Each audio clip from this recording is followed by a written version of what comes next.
Coset की एड property है, let G be a group, a be an element of G and H subgroup of G, then a H is subgroup of G if and only if a belongs to H.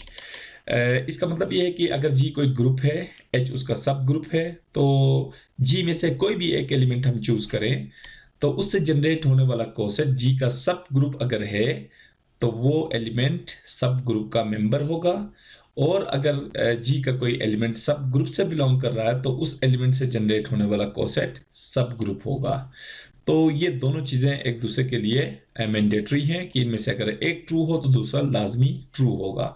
यानी group के किसी element से generate होने वाला coset या group का कोई भी कोसेट ग्रुप का सब ग्रुप तभी हो सकता है जब उसका जनरेटिंग एलिमेंट सब ग्रुप का मेंबर हो। या दूसरी साइड से हम ये कह सकते हैं कि ग्रुप का एक मेंबर अगर सब ग्रुप से बिलोंग कर रहा है तो उस एलिमेंट से जनरेट होने वाला जो कोसेट होगा वो हमेशा सब ग्रुप होगा। तो इस रिजल्ट को हमने यहाँ प्रूफ करना है। तो इसके लिए फिर वही प्रोसीजर हम अपनाते हैं बाई कंडीशनल के लिए जो हम करते रहे इससे पहले, कि एक रिजल्ट को हम ट्रू सपोज करेंगे, दूसरे को हम वेरीफाई करेंगे और फिर दूसरे को हम ट्रू सपोज करेंगे और उससे पहला रिजल्ट प्रोड्यूस करेंगे। तो हमने यहाँ पे सपोज किया है कि late A H is subgroup of जी, यानी हमने इसके फर्स्ट रिजल्ट को हमने ट्रू सपोज किया है, यानी ये जो कोसेट है वो जी का सब ग्रुप हमने इसको मान लिया है।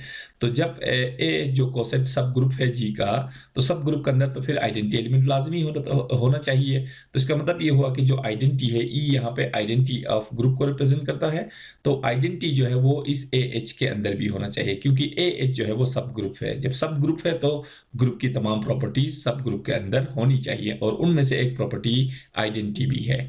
अगर ए एच सब ग्रुप है तो आइडेंटिटी एलिमेंट फिर ए एच के अंदर होना चाहिए।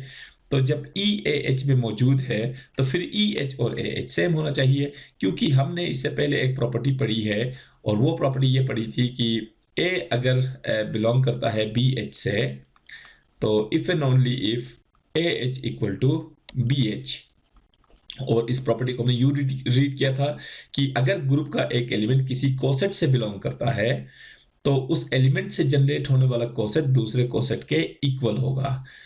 तो बिल्कुल वही सिचुएशन यहाँ पे है। ई ग्रुप का एक एलिमेंट है जो इस कोसेट से बिलोंग कर रहा है, तो फिर इस एलिमेंट ई से जनरेट होने वाला जो कोसेट होगा वो दूसरे कोसेट ए एच के बराबर होगा इस प्रॉपर्टी के तहत। तो इसलिए हमने ये रिजल्ट लिख दिया है, इससे हम ये कंक्लूड कर सकते हैं।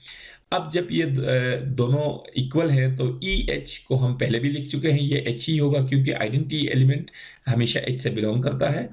तो प्रॉपर्टी हमारे पास ये है कि अगर एक एलिमेंट जो है वो सब ग्रुप से बिलोंग करे तो उस एलिमेंट से जनरेट होने वाला कोसेट हमेशा सब ग्रुप के इक्वल होगा। चूंकि ई एच से बिलोंग कर रहा है इसलिए ई एच जो है वो एच के ही बराबर होगा और इक्वल टू ये राइट साइड ए एच।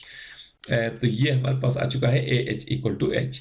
तो अगेन हम इसी प्रॉपर्टी को रिवर्स ऑर्डर में हम अप्लाई कर सकते हैं कि जब एक कोसेट सब ग्रुप के बराबर हो तो कोसेट का जनरेटिंग एलिमेंट लाजमी तौर पे सब ग्रुप का मेंबर होना चाहिए। ये भी बिल्कुल इसी प्रॉपर्टी से वाजे है कि जब एक कोसेट इक्वल है सब ग्रुप के तो उस कोसेट का जो जनरेटिंग एलिमेंट है वो लाजमी बिलोंग करेगा सब ग्रुप से। तो चूंकि यहाँ पे ए एच कोसेट एच के बराबर था यानी सब ग्रुप के बराबर था, इसलिए इस कोसेट का जो जनरेटिंग एलिमेंट ए है वो सब ग्रुप से बिलोंग करना चाहिए। यही वो सेकंड रिजल्ट है जो हम प्रूफ करना चाह रहे थे। अब इसके कन्वर्स में हम सेकंड रिजल्ट को हम ट्रू सपोज करेंगे और हम इससे फर्स्ट रिजल्ट इसका प्रोड्यूस करते हैं। तो सेकंड रिजल्ट क्या है? Conversely suppose a belongs to h. हमने सपोज कर दिया कि जो ए जी का मेंबर है वो एच से भी बिलोंग करता है। अब हमें साबित करना होगा कि ए एच जो है वो जी का सब ग्रुप है, यानी ये जो कोसेट है वो जी का सब ग्रुप है। अब जबकि हम ये लिख चुके हैं कि ए जो है वो एच का मेंबर है, तो अगेन हम यही प्रॉपर्टी यहाँ पे यूज करते हैं कि जब एक एलिमेंट सब ग्रुप का मेंबर होगा तो उस एलिमेंट से जनरेट होने वाला कोसेट सब ग्रुप के बराबर होगा। तो अगर ए सब ग्रुप का मेंबर है तो ए से जनरेट होने वाला जो कोसेट होगा वो फिर सब ग्रुप का मेंबर होना चाहिए, सॉरी सब ग्रुप के इक्वल होना चाहिए। तो और h के बराबर होना चाहिए और h हमें पता है शुरू में हमें गिवन है कि h तो g का सब ग्रुप है, तो h जो g का सब ग्रुप है, ए एच एच के बराबर है, h g का सब ग्रुप है, तो इसका मतलब ये हुआ कि फिर AH भी G का सब ग्रुप होना चाहिए, क्योंकि H और AH दोनों सेम सेट्स हैं। अगर H सब ग्रुप है तो AH भी सब ग्रुप होगा। यही हमने रिजल्ट कंक्लूड किया यहाँ पे, और यही हमें चाहिए भी था, क्योंकि सेकंड इसके पार्ट को हमने ट्रू सपोज किया था और फर्स्ट पार्ट को हमने प्रूव करना था, जो कि हम यहाँ पे प्रूव कर चुके हैं।